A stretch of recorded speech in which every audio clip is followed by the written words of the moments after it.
154쪽입니다. 3. 선진국과 개발도상국의 도시화와 도시문제. 선진국과 개발도상국의 도시화는 어떻게 다를까? 학습목표. 선진국과 개발도상국의 도시화 과정을 비교하고 그 차이점을 파악할 수 있다. 생활열기. 19세기 말 조선인이 본 런던, 영국인이 본 서울입니다. 6일준의 서유견문에서 주민이 325만 명을 넘고 또 여기서 머무는 내외 상인과 여행객들이 수백만 명이나 된다. 인가가 52만 8,892여 호니 그 화려함과 광대함이 천하에 얻듭니다. 또 남부시가지에 이르면 공장수를 손가락으로 이루 다 꼽을 수 없는데 굴뚝이 숲처럼 보이고 검은 연기가 하늘에 가득 차 있다. 얼마나 많이 놀랐을까 싶습니다. 다음 반대의 경우 볼까요?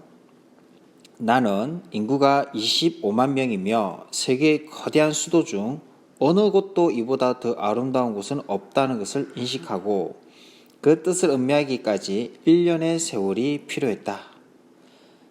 냄새나는 하천에서 궁궐 후원의 우물에서 전국 방방곡곡의 모든 물 웅덩이에서 아니 주택밖 실오라기만한 개울이라도 있는 곳이라면 어디든지 한국의 여인들은 빨래하고 있다. 네, 처음 1년간은 실망했다 이 말이죠. 근데 계속 보고 나서 아름다움을 깨달았다 이런 의미 같습니다. 질문. 19세기 말 비슷한 시기 두 지역 중 도시화가 더 진행된 지역은 런던이겠죠. 2번. 같은 시기 서울보다 런던에 더 많은 사람이 몰려 살게 된 원인은 무엇일지 이야기해보자. 네, 산업혁명으로 일자리가 많이 생겼죠. 사람들이 일자리를 찾아서 도시로 오게 되었습니다.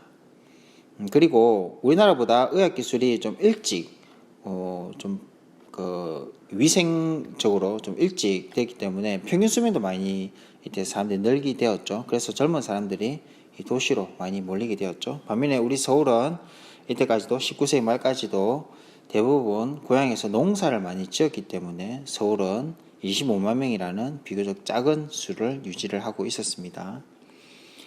지극히 상식적인 내용이었죠. 그러면 도시화에 대해서 살펴보겠습니다. 도시화의 의미. 도시화란 도시의 수가 증가하거나 도시에 거주하는 인구의 비율이 높아지면서 도시적인 생활 양식이 확대되는 과정을 의미한다. 일반적으로 도시화는 산업화와 함께 진행되며 도시화가 진행되는 지역은 인구가 빠르게 증가하고 주민의 경제활동은 공업과 서비스업 위주로 변화한다. 네, 아까 배운 것처럼 이제 더 이상 농사를 짓기보다도 주로 사람들이 모여서 제조업을 만들거나 서비스업, 즉 2차, 3차 산업에 종사하는 사람들의 숫자가 늘는 것이 도시의 특징이죠. 자, 톡톡톡 사회, 도시화 과정을 그래프로 나타내며 이 그래프는 여러분들 좀 잘 알아두면 좋겠습니다. 도시화의 진행 과정은 전체 인구 중 도시에 거주하는 인구의 비율을 뜻하는 도시화율의 변화에 따라 S자 형태의 곡선으로 나타낼 수 있다. 초기 단계는 산업의 중심이 농업이며 많은 인구가 농촌에 거주하고 있으므로 도시화율이 낮고 도시화가 천천히 진행된다. 가속화 단계는 산업화가 빠르게 진행되면서 촌락을 떠나 도시로 향하는 이촌 향도 현상이 활발해진다. 이에 따라 도시 인구가 급속하게 늘어나 빠른 속도로 도시화가 진행된다. 도시 인구 비율이 약 80%가 되면 종착 단계에 도달한다. 이 시기에는 주로 도시 간의 인구 이동이 이루어지면서 도시화의 속도가 느려진다. 네, 초기 단계 천천히 진행되다가 가속화 단계 급속히 진행되고 그 다음 종착 단계에 이르게 됩니다. 나라별로 따라서 90%, 100%에 달하는 나라도 있지만 그거는 대부분 조그만 나라들은 그렇고요. 우리나라처럼 어느 정도 규모가 있는 나라는 80%에서 90% 이상은 하긴 힘듭니다. 왜냐하면 도시를 원치 않는 사람도 생겨요. 도시에 찌든 막 어떤 피곤한 삶을 떠나서 오히려 탈도시화를 하는 사람도 생기고요. 그리고 농촌에 남아서 농사를 짓고 그리고 도시가 아닌 저 외곽 지역에 공장을 차리는 사람도 있거든요. 그런 사람도 있기 때문에 뭐 거의 종착 단계에 와서는 도시화율이 굉장히 저조해지는 현상을 나타내고 있죠. 그래서 초기 단계, 가속화 단계, 종착 단계 이렇게 세 가지 단계로 나뉜다라는 거 알면 되겠습니다. 자, 155쪽 보겠습니다. 도시화 과정의 차이. 선진국에서는 산업혁명 이후 공업의 발달과 함께 도시화가 진행되었다. 약 200년에 걸쳐 농촌의 인구가 서서히 도시로 이동하여 20세기 중반 이후 종착 단계에 이르렀다. 이에 비해 개발도상국은 20세기 중반 이후 급속한 산업화와 함께 빠른 속도로 도시화가 진행되었다. 선진국의 도시화와 달리 개발도상국 대부분은 산업 기반이 제대로 갖추어지지 않은 상태에서 도시화가 이루어지기 때문에 각종 도시 문제가 발생하기도 한다. 네, 오른쪽에 세계 주요 국가의 도시화율 변화를 보겠습니다. 네, 벨기에는 지금 저번 시간에 말한 것처럼 유럽 연합의 본부가 있는 그런 수도를 있는 나라죠. 브뤼셀이라고 하는. 그 정도로 유럽 내에서 도시화가 굉장히 빨리 진행된 곳입니다. 그리고 영국하고도 굉장히 가깝고요. 바다 하나 건너면 바로 벨기에입니다. 그래서 1900년대 초반부터 도시화율이 벌써 90%를 넘어버렸습니다. 꽤 오랜 동안 도시화율이 유지를 하고 있고요. 반면에 우리나라 지금 선진국이라고 불러야 될지 안 불러야 될지 모르겠지만 확실한 거는 개발도상국은 아니죠. 개발도상국은 이미 탈피를 했습니다. 근데 우리나라도 80년대, 90년대 초까지는 개발도상국이라고 불렀거든요. 자, 보십시오. 세계에서 유례를 찾기 어려울 정도로 우리나라는 굉장히 급속한 도시화율을 나타냈습니다. 네, 1950년대까지만 하더라도 약 20%, 1960년대까지만 하더라도 30% 넘지 않았는데, 네, 70년대부터 90년대, 요 20년 동안에 무려 30%에서 80% 가까이 올라버렸습니다. 무려 인구의 50% 이상이 도시화율에 이 짧은 20년 동안 몰렸던 것이죠.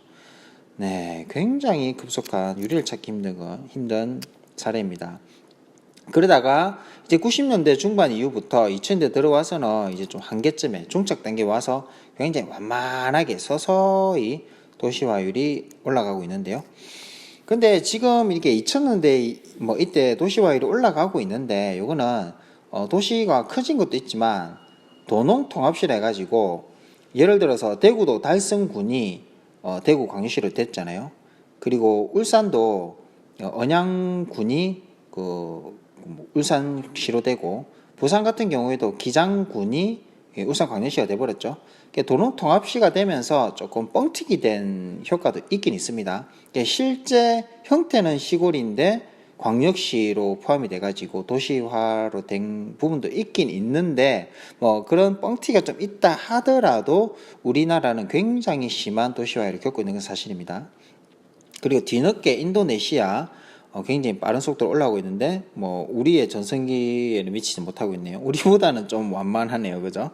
어쨌든 굉장히 빠른 속도로 도시화가 진행되고 있고 이것은 세계적인 추세다. 이렇게 보면 되겠네요. 스스로 탐구 봅시다. 선진국가 개발도상국의 도시화 자료 1 독일의 도시화. 독일의 산업화를 이끌었던 루르 지역. 19세기 전반기에 농업국가였던 독일은 산업혁명을 통해 20세기 초 유럽 최대의 산업국가로 등장했다. 국토가 넓고 자원이 풍부한 독일은 산업혁명 이후 작센, 루르 지역의 도시들이 빠른 속도로 성장하였다. 중화학공업의 성장으로 농촌 인구가 도시로 유입하여 1900년에 전체 인구에서 도시 인구가 차지하는 비율이 60%를 넘었고 현재는 74.3%가 도시에 살고 있다. 이 작센 루르 지역은요, 이게 석탄이 나는 지역이거든요. 산업혁명 당시에 가장 필요했던 이 연료가 바로 석탄이었죠. 그래서 이 지역을 중심으로 크게 많은 인구가 모이게 되어서 도시가 성장하게 됩니다. 자료 2. 말레이시아의 도시화, 말레이시아의 고층 빌딩. 자, 이 건물은 영화에도 자주 나오죠. 쿠알라룸푸르에 있는 유명한 건물입니다. 말레이시아는 1950년대만 해도 전체 산업에서 농업과 광업이 차지하는 비중이 절반을 넘었다. 1960년대 산업화가 진행되면서 도시 인구 비율이 급속하게 증가하여 2014년에는 전체 인구 중 75%가 도시에 거주하고 있다. 말레이시아는 도시화가 급격히 이루어지면서 교통 체증과 공해, 공공 서비스 부족 등 각종 도시 문제가 발생하였고, 이를 해결하려고 다양한 노력을 하고 있다. 자, 이 두 가지 도시 예를 든 이유가 뭐냐면, 겉으로 보기에는 둘 다 좋아 보이지만 독일의 도시화는 비교적 완만하게 천천히 진행된 반면에 말레이시아는 너무 급속히 진행됐다고 하는 것이죠. 급속히 진행될 때의 문제점이 도시의 기반 시설, 즉 상수도, 하수도, 쓰레기장 이런 것들이 제대로 갖추어지지 않은 상태에서 사람들이 모여 살게 되죠. 그럼 어떻게 됩니까? 무허가 불법 건축물이 들어서게 됩니다. 무허가 불법 건축물이 들어서게 되면 안전하지도 않을 뿐만 아니라 상하수도가 없으니까, 특히 하수도가 없으면 어떻게 돼요? 배설물. 그렇죠. 그런 것들이 도시에 막 나뒹굴 수도 있다고 하는 것이죠. 그래서 도시 중심부 안에 사는 사람과 외곽지에 사는 사람 간의 빈부격차 문제가 굉장히 심각해집니다. 그리고 교통체증도 엄청나게 발생하고요. 왜? 도로가 제대로 안 닦여 있으니까. 그리고 외곽에 사는 사람들이 제대로 된 집이 살지 않기 때문에 여러 가지 경제적으로 어렵죠. 그래서 범죄에도 노출될 가능성도 있습니다. 그래서 천천히 진행되면 그런 것들을 갖춰가면서 인구가 유입되는데, 너무 급격히 진행될 때는 이런 각종 도시 문제가 발생할 수 있다고 하는 것이죠. 그러면 아래 빈칸 한번 채워볼까요? 자, 정답 보이죠?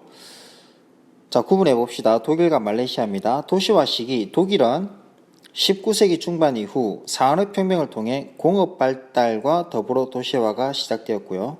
그 속도는 오랜 기간에 걸쳐서 서서히 이루어졌습니다. 반면 말레이시아는 1960년대 이후 산업화와 함께 도시화가 진행되었고요. 짧은 기간 동안 급속하게 이루어졌습니다. 아까 문제점은 선생님 설명했죠. 네, 다음 페이지 보겠습니다. 156쪽입니다. 선진국가 개발도상국의 도시 문제는 학습 목표, 선진국가 개발도상국의 도시 문제가 다르게 나타나는 이유를 설명할 수 있다. 생활일기, 도시마다 각기 다른 도시 문제가 있다. 네, 선진국도 도시 문제가 없을 수는 없죠. 어떤 문제가 있는지 봅시다. 저는 영국 하원의 국회의원입니다. 국회 일정상 일주일에 3일 정도는 런던에 머물러야 하는데 런던의 집값이 너무 비싸요. 저는 하는 수 없이 고향에서 끌고 온 보트에서 지내죠. 여러분, 런던의 집값은 정말 상상을 초월합니다. 서울하고 비교도 안 될 정도로 굉장히 비싸요. 뉴욕과 더불어 굉장히 비싼데요. 이 런던이 비싼 이유가 여러 가지 이주민들 때문이라는 말도 있지만, 어쨌든 점점 수도로 사람들이 몰리는 것 같습니다. 이주민들 같은 경우에 일단 그 나라로 오게 되면 수도 정도로 와야 기반 시설도 잘 갖춰져 있고 일자리도 많고 여러 가지 지원을 받기도 쉽기 때문에 많이 몰리는 것 같습니다. 그래서 보트에 지내죠. 네. 여러분, 인구 밀도가 가장 높은 나라 중에 하나의 네덜란드 있죠. 네덜란드 역시도 워낙 땅이 좁고 인구가 많다 보니까 경상도만한 땅에 1,500만 명이 살고 있거든요. 그래서 인구 밀도가 굉장히 높아요. 그래서 도시 중심으로 사람들이 너무 많기 때문에 이런 보트에서 사람들이 살아가는 것은 예전부터 정말 있었던 일입니다. 자, 반면에 저는 인도 뭄바이에 사는 11살 소년 자말입니다. 우리 동네는 운동할 만한 곳이 없어요. 공을 던지고 받을 수 있는 곳은 쓰레기 더미가 쌓인 해변밖에 없어요. 네, 혹시나 여러분 슬럼독 밀리어네어라는 영화를 보셨는지 모르겠지만, 그 영화에 보면 이러한 쓰레기 더미에서 살아가는 이러한 주인공의 어린 모습이 보입니다. 네, 전혀 과장되지 않았고요. 딱 이런 모습입니다. 네, 두 사례에 나타난 도시 문제. 네, 선진국인 런던은 높은 집값, 즉 주택 문제가 있고요.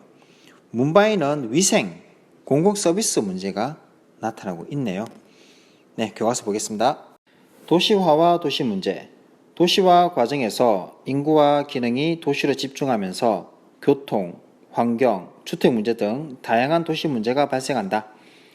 도시 문제는 선진국과 개발도상국을 가리지 않고 발생하는데 문제의 심각성은 도시화가 급속히 진행 중인 개발도상국에서 더 두드러진다. 선진국은 오랜 도시화 과정 동안 체계적인 도시 계획을 바탕으로 많은 도시 문제를 해결했거나 개선했기 때문이다. 선진국의 도시 문제. 선진국은 오랜 시간에 걸쳐 도시화가 이루어져 비교적 도시 기반 시설이 잘 갖추어진 편이다. 그러나 도심의 노후 주택 문제와 교통 체증 문제가 심각하며 높은 집가와 임대료 상승에 따른 도시의 주거 및 경제 활동 비용 상승과 같은 도시 문제도 발생하고 있다. 네, 도시 기반 시설은 도로, 다리, 터널, 철도 등과 같이 도시 경제 활동의 기반을 형성하는 시설을 말합니다. 네, 이건 주택 문제도 있는데요. 주택이 비싼 문제도 있지만 노후 주택의 문제도 있습니다. 뭐냐면 도시화가 오래됐죠. 그러면 도시 한가운데 오래된 주택이 있겠죠. 그럼 오래된 주택이 어떻게 된다? 그대로 오래된 상태로 남아있는 경우가 들어 있습니다. 이런 우리 대구도 마찬가지. 대구 중구에도 중간중간 가보면 그런 허름하고 빈집, 쓰러져가는 집들을 많이 볼 수 있습니다. 조금만 여러분 한번 돌아보시면. 그리고 뉴욕 같은 대도시도 마찬가지 오래된 도시죠. 할렘가가 왜 생겼습니까? 처음부터 위험한 지역이 아니었습니다. 처음에는 초창기에 사람들이 살았던 곳이에요. 그런데 건물이 낡아지고 여러 가지 상수도관도 낡아지고 하수도가 낡아지니까 돈 있는 사람들이 좀 더 쾌적한 동네로 옮겨간 거예요. 옮겨감으로 인해서 가난하고 못 사는 사람들이 그 집으로 이사를 오게 된 거죠. 그리고 그 사람들마저도 떠나면 빈집이 되고 위험한 지대가 되는 겁니다. 처음부터 할렘가 위험한 지역이 아니었던 것이죠. 그러나 노후주택 문제가 있고요. 또 사람들이 외곽으로 자꾸 가는데 일하는 사무실은 또 가운데 많이 있죠. 도심 중심부에. 그러니까 왔다 갔다 교통체증 문제가 발생하는 것입니다. 네, 이게 보면 미국 로스앤젤레스의 출근길 교통체증인데요. 미국 사람들은 차 없이는 못 살죠. 우리는 솔직히 차 없이도 나라가 조금 오밀조밀 모여 살기 때문에 대중교통 쫙 타고 갈 수 있는데 미국은 그렇지 않습니다. 워낙 띄엄띄엄 사니까 차가 필수죠. 그러니까 교통체증이 엄청나게 많이 발생하는 것을 볼 수 있습니다. 다음에 일본, 땅값이 비싸 좁은 공간에 밀집한 주택. 네, 일본은 아무래도 지진이란 자연재해가 빈번히 일어나는 곳이죠. 그래서 사람들이 아파트에 사는 것을 두려워합니다. 그래서 이러한 1, 2층, 단층, 일반 주택, 목조 주택에 사는 것을 좋아합니다. 설사 집이 무너진다 하더라도 내가 살 수 있는 확률이 높아지죠. 나무 주택이니까. 근데 아파트는 솔직히 무너지면 상상도 하기 싫죠. 그러니까 그러한 두려움 때문에 주택을 선호를 합니다. 아파트가 별로 선호하지 않아요. 그래서 인구는 엄청나게 많은데 대부분 단투주택에 사니까 얼마나 집들이 좁고 오물조물하게 있겠습니까? 네, 이러한 문제점이 발생한다는 것이죠. 예, 다음 페이지 볼까요? 자, 반대로 개발도상국의 도시 문제입니다. 개발도상국의 도시 문제는 급속한 산업화와 도시화로 특정 도시의 인구가 집중하면서 발생한다. 이 때문에 국토가 고르게 개발되기보다는 특정 지역의 개발이 집중되는 현상이 나타난다. 도시가 기반 시설을 제대로 갖추지 못한 상태이기 때문에 주택 부족, 위생 및 공공 서비스 부족 등의 문제와 환경 오염 문제가 발생한다. 네, 여러분, 몽골 있죠, 몽골 하면 우리가 말 타고 유목하고 넓게 저 푸른 초원에서 그림 같은 이런 게르를 짓고 이 자연과 함께 살아가는 이런 것을 상상하는데요. 물론 그런 사람들 있습니다. 많이 있는데 요즘에 점점 좀 제대로 된 도시는 어떻게 보면 울란바토르밖에 없다고 보면 되거든요. 이게 수도입니다. 그러니까 젊은 애들은 이제 말 타고 다니는 것보다 백화점 가고 영화관 가고 레스토랑 가고 이런 걸 좋아한다는 것입니다. 그리고 자녀 교육도 시키려면 도시로 와야 되겠죠. 유목생활하면 교육이 제대로 안 되잖아요. 그래서 내 자녀 교육을 위해서라도 도시로 몰리는 겁니다. 그러면 기존에 있던 울란바토르 주민들이 있는데 유목하던 사람들이 돈이 없잖아요. 그럼 어떻게 한다? 도시에 있긴 있는데 게르를, 즉 유목식 천막을 치고 바깥에서 사는 겁니다. 그럼 유목생활 할 때는 상관이 없어요. 왜냐면 떠돌아다니니까 뭐 배설물이나 이런 거 아무 상관이 없습니다. 그런데 개를 치고 한 곳에 정착을 해버리니까 어떤 문제가 생깁니까? 상하수도도 없고 전기도 없는 시설에서 생활하니까 오수가 계속 나오죠. 여러분 혹시 캠핑카 타봤습니까?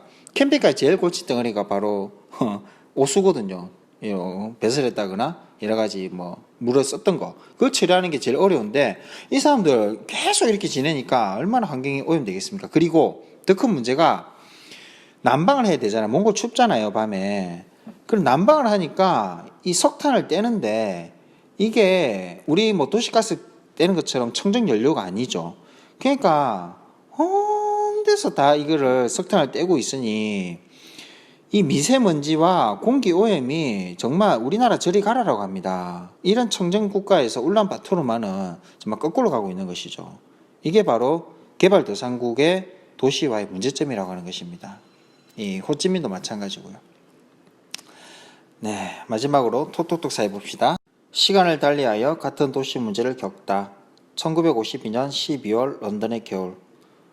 어느 겨울 차가운 안개가 런던을 뒤덮었다. 난방용 석탄 연소, 디젤 자동차, 화력발전소 등에서 배출된 아황산 가스와 무거운 안개가 뒤섞인 짙은 스모그가 일주일가량 이어졌다.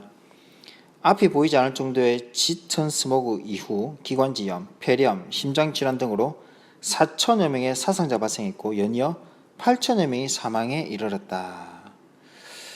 네, 이때 한참 개발되던 시절인데 개발이 중요했지 환경이 중요한 시절은 아니었거든요. 개발 우선 기업가 중심이다 보니까 막 연료를 떼요. 공장도 돌아가고 사람도 추우니까 연료 막 뗍니다. 또 런던 이게 겨울에 안개 잘 끼지 않습니까? 안개가 겹쳐가지고 이게 사라지질 않네, 일주일 넘도록. 그래가지고 많은 사람들이 목숨을 잃은 안타까운 사건입니다. 네. 다음 2015년 12월 베이징의 겨울. 사상 첫 스모그 적색 경보가 베이징에 발령되었다. 학교에는 휴교령이 내려졌고 출근하던 행렬이 평소보다 줄어들었다.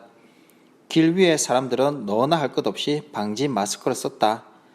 시내 주요 병원은 호흡기 질환 환자들로 북새통을 이루었고 시민들의 야외 활동 자제를 알리는 안내방송은 끊임없이 흘러나왔다. 선생님이 여러분 시절만 하더라도요. 미세먼지라는 단어 자체가 없었어요.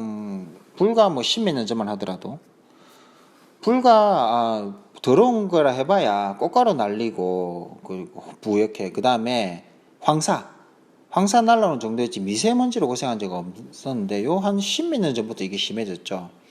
이게 중국하고도 뭐 관계가 있다고 합니다. 있을 것 같아요, 쌤 생각에도. 왜냐면 코로나 이후로 공기가 좀 깨끗해졌거든요. 공장이 멈추고 나서 이게 우리나라의 디젤 자동차 막 굴려서 뭐 그렇다고 하는 발표보다는 물론 그것도 영향이 있지만 이 중국의 영향이 큰 것 같은데 우리나라에도 이렇게 건너는 미세먼지가 많은데 중국 자체는 오죽하겠습니까, 그죠? 중국 역시도 마찬가지로 급속한 산업화로 인해서 공장이 엄청나게 많죠. 세계의 공장이라고 불릴 정도의 전 세계 다국적 기업의 공장이 중국에 엄청나게 많이 몰려 있습니다. 그러면 어떤 공장들이 많냐? 깨끗한 공장도 있지만 선진국에서 싫어하는 공장도 많이 배치가 되거든요. 선진국에서 짓기 어려운 공장들을 이 중국 같은 개발도상국에 많이 짓습니다. 환경오염을 일으키는 공장들을. 그러니까 더 심해지는 것이죠. 또 중국 사람들 자체에 뭐 이렇게 그 법치 의식이 부족한 수도 있고요. 그냥 무단으로 그죠 정화를 하지 않고 보내서 그런 것도 있을 수도 있고요. 뭐 우리도 과거에 그래 했는데. 질문입니다. 과거의 런던과 오늘날의 베이징이 겪는 공통적인 도시 문제는 무엇이며 발생한 시기의 차이가 나는 이유는 무엇일지 생각해보자. 이게 뭐 질문이라 하기엔 좀 그런데요. 뭐 답이 너무 정해져 있죠. 왜냐하면 영국이 산업화가 일찍 되었고 도시화가 중국보다 빨리 되었기 때문에 뭐 그렇게 된 것이죠. 그러니까 좀 더 빨리 겪었고 베이징은 지금 겪고 있고 그죠. 뭐 이런 차이가 되겠습니다. 한마디로 도시화와 산업화의 시기 차이라고 보면 되겠네요. 네, 수고 많았습니다.